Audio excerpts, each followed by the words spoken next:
Great. Great to meet you guys. Hi, Jason. Hi, Nichole. How you Hi. doing? Nice to meet you.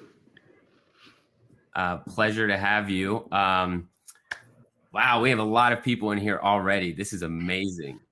And the great thing is 132. you don't necessarily have to see them. So if you get nervous, it's just the three of us, you know? It's all good. Seasoned pros. Yeah, I know. I looked you guys up. You guys know the drill. So thanks to everybody for joining this panel. Cannabis is officially, as of 2020, deemed essential, which is actually a term I'd never even understood until 2020. That means a lot for the industry and for the people that are involved. And so before we get completely into that, I want to hear a little bit about who you guys are and your companies. So let's just start with you, Nichole. Yeah, my name is Nichole Upshaw, and I am the EVP of Human Resources at Jushi. And Jushi's retail dispensaries are called Beyond Hello. So that would be what you would be more familiar with if you're not familiar with Jushi. And we are located in Pennsylvania, Illinois, California, and Virginia on the retail side. And we have grower processors in Pennsylvania, Virginia, Nevada, and soon we'll have a processing facility in Ohio. We have about 600 employees. When I started in 2018 or 2019, we had 50 employees. So a lot of growth over the past year and a half. And I'm based here in Boca. Told Jason I was trying to get a palm tree in the window just to rub it in, but that didn't work. So I'll just tell you so you can feel the warmth through the screen. Busy, Nichole. You guys have been hiring like crazy. Perfect. I'm excited to hear more from you. Yeah. Jason, how about you? Let's tell us a little bit about your company. My name is Jason Desentz, and I have the privilege of being the Chief People Officer at Skymint Brands. We're based out of Michigan right now and hoping to go multi-state, but we're vertically integrated cannabis company where we grow, we process, and we have about 10 retail stores and hoping to open up 10 to 14 more this year alone. And we're real excited about our expansion and growth opportunities and hoping to get into multi-state as well. I joined Skymint late last year and have been in the cannabis industry since roughly early or late 2018. And have had an opportunity to really understand the space. And before that was in manufacturing. So spent about 20 years in automotive and bringing those capabilities and growth here. Currently today, Skymint's roughly around 430 employees, and we'll probably double that in the next 18 months. So a lot of happening, a lot of new opportunities, especially in the space with the ever-changing environment. I feel like cannabis equates to dog years. For every year of work, it's 7 years of what cannabis does to you. But it's real exciting times, and really, quite frankly, our CEO Jeff Radway always says that cannabis is what's going to build the middle class in the next century here. So real excited to be part of that. Love it. You guys are, of course, the perfect people to talk to. You've been dealing with a ton of people coming into your teams and building these workforces here. I think it's obvious that you guys came from other industries and brought that into the cannabis industry. So I'd really like you guys to each talk about, let's say, the first 90, 180 days of your cannabis career at your respective companies, and what practices did you have to put in? How did you think about scaling things, maybe things that weren't existing in your current operations that you had to bring, or maybe some things that did exist here that were unique from the traditional industries that you wanted to cherish? Nichole, why don't you start? I'll kind of just point on you guys. Yeah, cool. That works. Ladies first. So I laugh at myself, I'll say, on this one because, when I was leaving Racetrack, which was my prior employer where I was for 14 years, in large traditional retail, and I had about a 3-week notice period. And I think I bought 2 startup books, and I knew a lot about cannabis, so I didn't buy a book on that. But I had my entire 90-day plan written before my first day at Jushi. And then I started at Jushi and I threw away my 90-day plan. And I very quickly realized, this was not going to be a job or an industry that needed me to come in and start telling it, how I was going to put my plan on this organization and fit, into my plan, I needed to be a great listener, a learner. I needed to be able to change on a dime, in this industry and just listen, minute by minute, hour by hour, what did the company need from me, and not, what was I going to come in and do, that I did well at Racetrack that worked. And that was a big adjustment, because of course you get to be a skilled, in your craft and what you do. And to quickly realize that was not, going to be how things went here. And it really taught me a lot about who to hire quickly. You cannot hire folks that think they had it all figured out, cannabis professional or a non-cannabis professional, you really need individuals on the HR team and every other role that are going to come on board, again, be great listeners, life learners, jump in and do whatever it takes, no matter, the time or the energy to really get it done. And so while I always get to lean on that experience, from my past, it also is a completely different experience in this industry. Nice. And you, Jason? Yeah, I echo that in the sense that I have a very similar approach. I call it the listen, learn, and lead approach. It's important that professionals like ourselves who come in from other industries take all of our great experiences, but we take the time to listen and learn how this industry has evolved, changed, grown, pun intended, I guess, and how we can apply then the skills that we've learned in our other industries. For example, in mine, I came at it before getting into cannabis. I was a global HR leader, and I literally was on every continent outside of Antarctica, and I had teams of people that I'd have to lead, not only from an HR standpoint, but from workforce in countries that are in Europe, Australia, China, Brazil, Mexico, North America. And, they all bring a little level of different cultural values. And I think for me, it was learning what are the values, that cannabis really has brought into light, and the original industry starters, if you will, and how do we take that and really build upon it rather than coming in with what we know. So I learned a ton. And my 90-day plan is I actually have what I call an HR maturity model. And it really talks about, the basics in this 5-step model that I've developed over the years, just being an HR professional, but it's really starting with the foundation. When I came into my first cannabis firm that I helped out, it was really building out the foundational things like payroll, like benefits, and how to make it into a corporation as we continue to grow on that trajectory. However, along the way, reminding myself that I always have to kind of go back and listen and learn. And as we develop in this industry, things come at us on the fly. So it's being nimble, being, getting comfortable with being uncomfortable, quite frankly. And then really just taking it into light, and really you have to be hungry as a leader in this space, because if you're a traditionalist, you probably will burn out.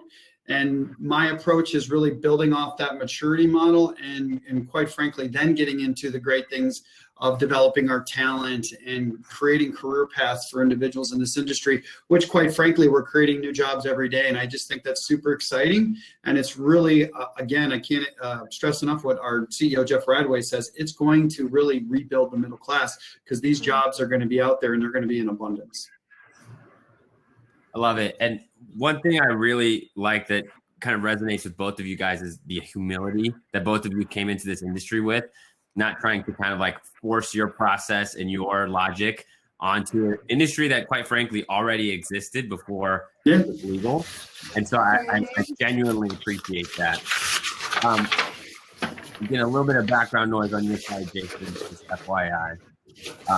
But, as you guys kind of came with this humble approach to the industry, learning from people, are there anything in particular that your team is doing differently? What kind of, what sets you guys apart as HR professionals and as a company that maybe some of your peers aren't doing?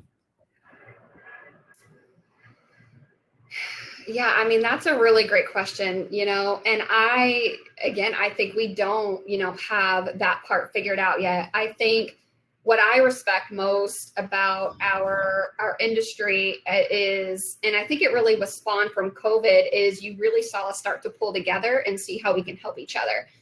when that hit last March and we were deemed an essential business, like you mentioned, we all had to quickly pull together and figure out how do we keep these businesses open, our people working, serving our patients and customers while this global pandemic is going on that we're still trying to figure out, what it even is, how long is it going to last? And so I really think, what I would love to start with is what we share, as an industry. And I think that when Jason mentioned foundation, it made me think about how proud I am, of our industry for starting off with the foundational needs for our employees. And that is having higher than normal pay rates, for retail employees or for manufacturing employees, and contributing more, to our benefit plans, than others, in other industries. And while we have a lot, to do to add on those things that make our companies different or more exciting to work at Beyond Hello than one of our competitors, I'm really grateful that we're all really coming together and saying we're going to pay, wages that you can actually live off of and create growth opportunities within our dispensaries and within our grower processors and make our benefits affordable, and offer discounts, for our medicines. So our people, have, of course, there's a lot of value, in getting product discounts for our employees. And as we start to mature, our people processes, that's all going to be icing on the cake, to this foundation that we have built. And as these industries are starting to hurt, and you see them in the towns, that we're putting our businesses, and people come to cannabis, it's going to be an upgraded, employee experience. So while I would love to say, that there's so many unique things that make Beyond Hello and Jushi, unique and special to come work for. And it's a bunch of great people and a lot of great leaders. And I want everybody to want to work at Jushi. I think my first goal is to really make sure that the foundation is right. And that we are just offering the starting off on the right foot by doing those foundational things right.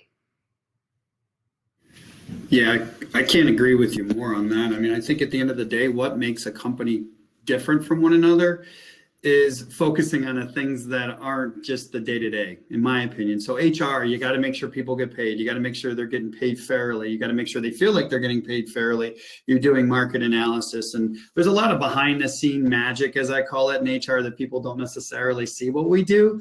But at the end of the day, if I've got that foundation set, as Nichole mentioned, agreed, like then it allows us to then take it to the next level. And that's kind of how I feel a lot of cannabis companies, quite frankly, are starting to be able to do this. You don't bring a lot of the cumbersome processes that some organizations that are traditional in sense, and I'm not knocking them like an automotive industry, it just eventually becomes old and stale. And how do you build upon that as different generations come into the workforce, right? 10 years ago, Gen Z wouldn't have been in the workforce. And that workforce alone, I think, a couple of years ago, 65% of the jobs that exist today are brand new, in the sense that they didn't exist. They didn't need to exist because they weren't jobs that were relevant at the time. Now, industries like cannabis offer up those new different opportunities for those generations to come on in. And quite frankly, I think then as employers, we have to think about, okay, how do we retain that talent? What's different? What are their values that they're looking for outside of just a job? That's what I like to think about Skymint is we don't offer up a job, we offer up a lifestyle. And, we really take our time to hire the right people. And it is the old cliche, hire slow, fire fast. And I'm happy to say our turnover isn't that high because we really put together the right culture. And then we're very suspect when we hire people. And I really like that about this company. And then if we get it wrong, which there's no perfect company out there, we go back and we do root cause analysis, which is a process, right?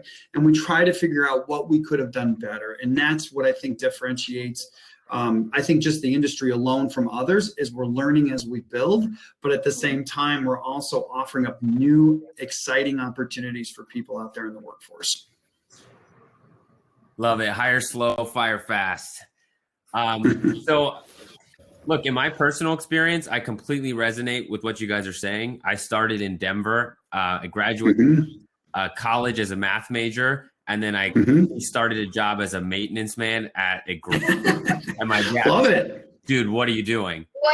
But the greatest thing was the president of our company saw my skills and gave me an opportunity to work in the office. And I was head of all of our data collection and all of our data services. And I created that job, right? That there's the flexibility. Now, ironically, 6 years later, I consult for a lot of Fortune 500 companies, and it is so rigid, the process that exists. Like, you get this job, and then if you work hard, you can get this one or this one. You can get this one or this one, right? And it's so rigid. And so you guys are in a spot to be able to actually kind of like play with some things. You have some variables you can work with a little bit. So tell me a little bit about some of like the unique journeys or career paths that either have just been invented at your companies, or that, people can go on those journeys at your company, and kind of how they might jump around, or just kind of unique, fun things that you're able to do here that you can't in a traditional company. I mean, you are describing probably 75% of our population or more. Same here. Honestly. It is awesome to go into a dispensary or into a grower processor and talk to folks and hear what they were doing before, because it's nothing to do, of course, well, it might have been in a different world, but nothing to do with this. And I mean, people with, PhDs and MBAs and, all kinds of different career paths, they can come say, you know what? I was doing this before and making gobs and gobs of money, but I didn't want to do that anymore. I'm so passionate about cannabis. And because everyone is in here learning, it is so acceptable to come in here and learn. And hey, it's all right. You don't know everything about that. Nobody else does either. Come on in. We're patient. We have a lot of grace. And we'll teach you. We're learning too. I mean, that is you are describing to me like the industry. And then the entire, everyone that's supporting these operations, they are a hodgepodge, from coming from all different types of places. And yeah, we'll see somebody and what they can do. One of our business development team members, just super strong performer, period. It's really just an agile player.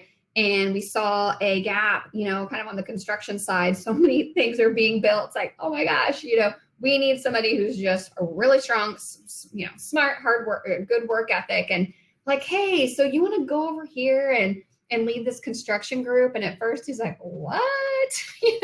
But then no, really, our CEO is like, you have the right, nuts and bolts. And so I was doing it, and it's a win for everybody. But that really encourages when you see those leaps of faith in others to say, all right, yeah, I'm good at these couple of things, and this is how the company needs me. And look, and role or no role, title or no title, I also think that's just how we work in our companies. How can I help? There is not silos, in these organizations, because there cannot be. It is the most collaborative thing I have ever been a part of, because you need HR and operations and compliance and safety and legal. And, these groups have to come together and brand and creative and to move everything forward. And that also just inspires you, to want to be exposed to those other things. And that really just puts diversity and of thought into all the decisions that the company is making. I know I'm getting excited, but that really is just a part of the industry. I think that's awesome. Love it. Jason, you can answer that, or I'm going to ask one more question since we only have a few more minutes. It's up to you. I'm fine. You can go to the next question. All right, I'll ask really one more great, question, actually. and we'll wrap it up. These are so fast today. Go right ahead. So you guys are in Michigan. Michigan is a state that was really hit by the war on drugs amongst most in the U.S., but how does your company approach hiring practices for inclusion, for reaching out to people that, were unfortunate enough to be hit by the war on drugs, or just creating a diverse workforce in general? Yeah. If you don't mind, I'll start, Nichole, if that's all right. Yeah. On that one. It's interesting. So like, I've been doing HR for over close to 25 years now.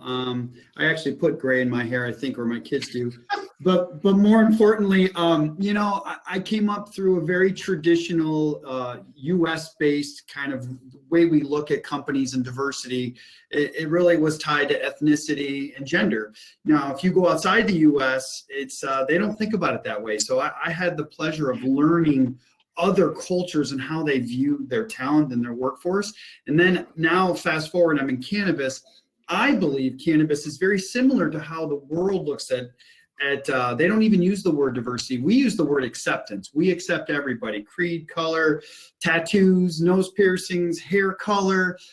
It doesn't matter. And that's what I love about cannabis. It offers up an opportunity for talent to really come in and kind of start something new. And I believe it's going to be an implosion of, in and outward of how this industry is really going to change the way we think about the workforce. And I'm so excited to be a part of this and bring in process, but at the same time, mold the industry to where it's going to be in a couple of years from now, which is really going to be, I think, changing not only just the cannabis world, but it's other industries are going to look at us and say, wow, I think we need to start thinking about it that way. And then outward from that is think about cannabis. It's a huge opportunity for us to educate. And too often, not very many industries have that opportunity. I believe we can educate our customers, our workforce, our shareholders, whoever it may be, on the positive aspects of cannabis and how it will change lives. So that's kind of how we view it here, especially at Skymint.